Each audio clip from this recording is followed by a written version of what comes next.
সাগরদ্বীপে রাজনৈতিক হিংসার অভিযোগ, বিজেপি কর্মীর পানের বরজ গাছ ধারালো অস্ত্র দিয়ে কেটে ফেলার অভিযোগ।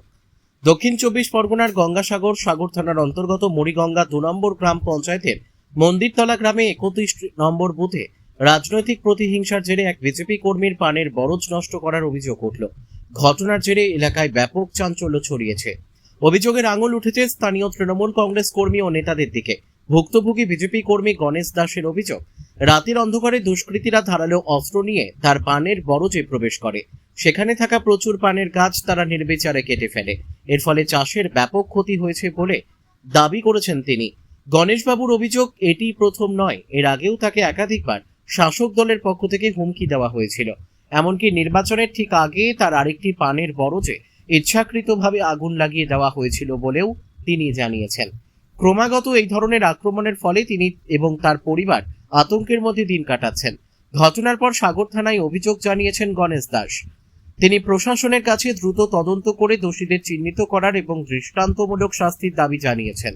অভিযোগ পাওয়ার পর পুলিশ ঘটনার তদন্ত শুরু করেছে। এলাকায় শান্তি বজায় রাখতে নজরদারি বাড়ানো হয়েছে। তবে এই ঘটনাকে কেন্দ্র করে সাগরদ্বীপের রাজনৈতিক উত্তাপ যে বাড়ছে তা বলাই বাহুল্য। ঘটনা ঘটেছে গতকাল। আমাদের এই বাগানটা দেখতেই পাচ্ছেন, আমাদের এই বাগানটাকে পুরো কেটে একদম নষ্ট করে দিচ্ছে। সবকটা গাছ দেখতে পাচ্ছেন, সবকটা গাছ নেতি গেছে, মারা গেছে। তো এই গাছগুলোকে সব কেটে নষ্ট করা হয়েছে। শুধু এই বাগানটাই না, আমাদের এখান থেকে একটু দূরে প্রায় 2000-2500 মতো একটা বাংলা পানের বরজ ছিল, সেটাকেও পুরো কেটে নষ্ট করে দেওয়া হয়েছে। কেন, কারা করলো?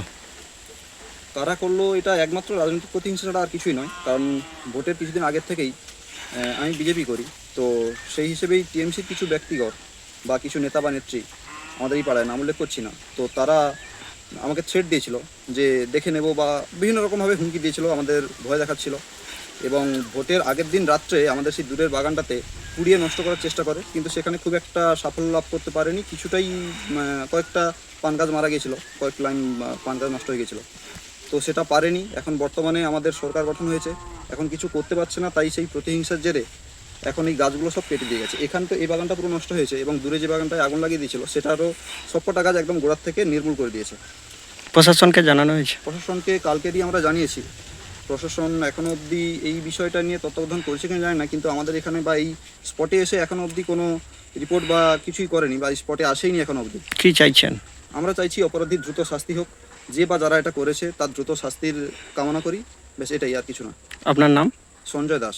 এই জায়গাটা কত নম্বর বুথ? এটা 31 নম্বর বুথ।